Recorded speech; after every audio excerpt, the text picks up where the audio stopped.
প্রিয় BA second সেমিস্টারের ছাত্রছাত্রীরা, আজকে আমি যে বিষয় নিয়ে আলোচনা করব সেটি হচ্ছে তোমাদের যে বাংলা জেনারেল পেপার রয়েছে এবং তোমাদের মাইনরে যাদের বাংলা রয়েছে তাদের জন্য আজকের ভিডিওটি অত্যন্ত গুরুত্বপূর্ণ।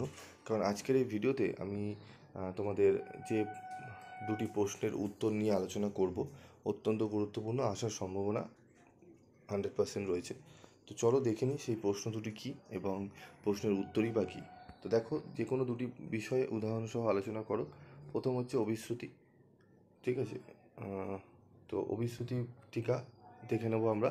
অপিনিহিতি জাত ই বা উ কার শব্দ মধ্যস্থ স্বরকে প্রবাহিত করে, নিজে অবলুপ্ত হলে ধ্বনি পরিবর্তনের সেই বিশেষ রীতিকে অভিশ্রুতি বলে। অর্থাৎ অভিশ্রুতি হলো অপিনিহিতের পরবর্তী ধাপ, যেমন করিয়া, কইরা, করে।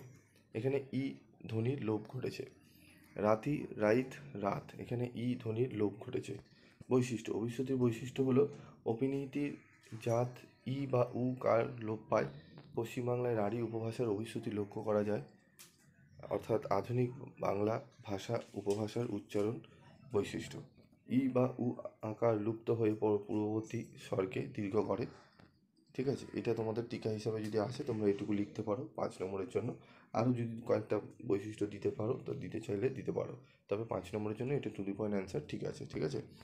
স্বরাগম, উচ্চারণের সুবিধার জন্য ব্যঞ্জনাত্ম শব্দের আদিতে, মধ্যে বা শেষে অতিরিক্ত কোনো স্বরধ্বনির, এটা ধ্বনি হবে, আগমন ঘটলে তাকে স্বরাগম বলে। যেমন সত্য, শয় হসন্ত প্লাস অ প্লাস তয় হসন্ত প্লাস অন্তস্থ জ অ, সত্যি।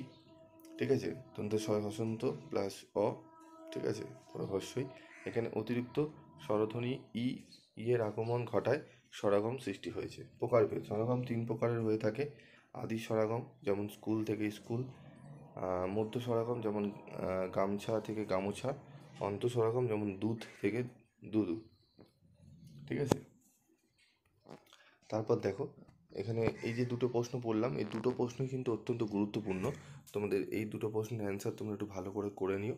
ঠিক আছে। এবং বাংলার দেখো, বাংলার লেখার ভালোর কোয়ালিটি কোনো শেষ নেই। তোমরা অনেক উদাহরণ দিতে পারো, আরও বেশি লিখতে পারো, তবে বেসিক জিনিসটা কী হয় জানো তো, বেশি বড় লিখতে গিয়ে, বেশি বানাতে গিয়ে প্রশ্নের উত্তরের কোয়ালিটি বেশি বড় হলে তোমরা শেষ করে আসতে পারো না। তাই যতটা পারবে সিম্পল রাখবে।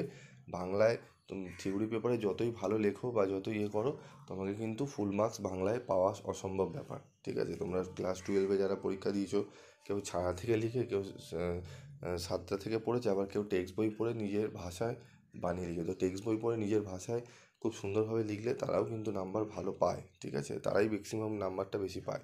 তো এই বেসিক কারণ হচ্ছে টেক্সট বইটা ভালো করে খুঁটিয়ে পড়ে নিজের ভাষায় লেখা ভালো করে। ঠিক আছে। তো নোটস প্রিপেয়ার করে বাংলায় ভালো নাম্বার খুব একটা ওঠে না।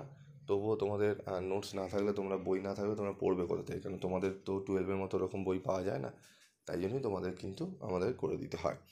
তো যাই হোক, বেসিক জিনিসটা একটু মাথায় রাখবে যে যে সাজেশান কোনগুলো ফলো করবে, যে প্রথমে সাজেশান দেবে এবং যার সাজেশান প্রত্যেকটা ভিডিওতে চেঞ্জ হবে না, এবং স্টাডি মেটেরিয়াল যার থেকে নেবে তার স্টাডি মেটেরিয়াল পরবর্তীকালে বিশেষ চেঞ্জ হবে না। সেই সমস্ত স্যারদের স্টাডি মেটেরিয়াল সংগ্রহ করবে যারা জেনুইন হয়।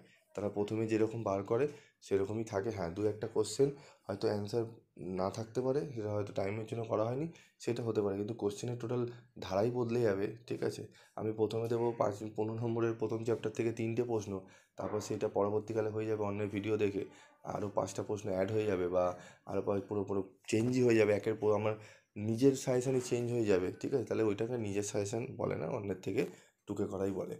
ঠিক আছে। আর এগুলো বেসিক জিনিস, এগুলো বেসিক প্রমাণ যে ভাই তুমি যদি কপি না করো কারোর, তাহলে তোমার হচ্ছে প্রথম দিকে তুমি যে কোশ্চেনগুলো দেবে, তোমার যে প্যাটার্ন দেবে সেরকমই তোমার কিন্তু থাকবে। প্রথমে আমি দিচ্ছি 3টে প্রশ্ন আর বলছি এখান থেকে 100% কমন আসবে, তারপরে সেই 3টে প্রশ্নে উধাও হয়ে গিয়ে অন্য কারো কোশ্চেনগুলো ঢুকে যাচ্ছে। ঠিক আছে। তো এটাই ব্যাপার।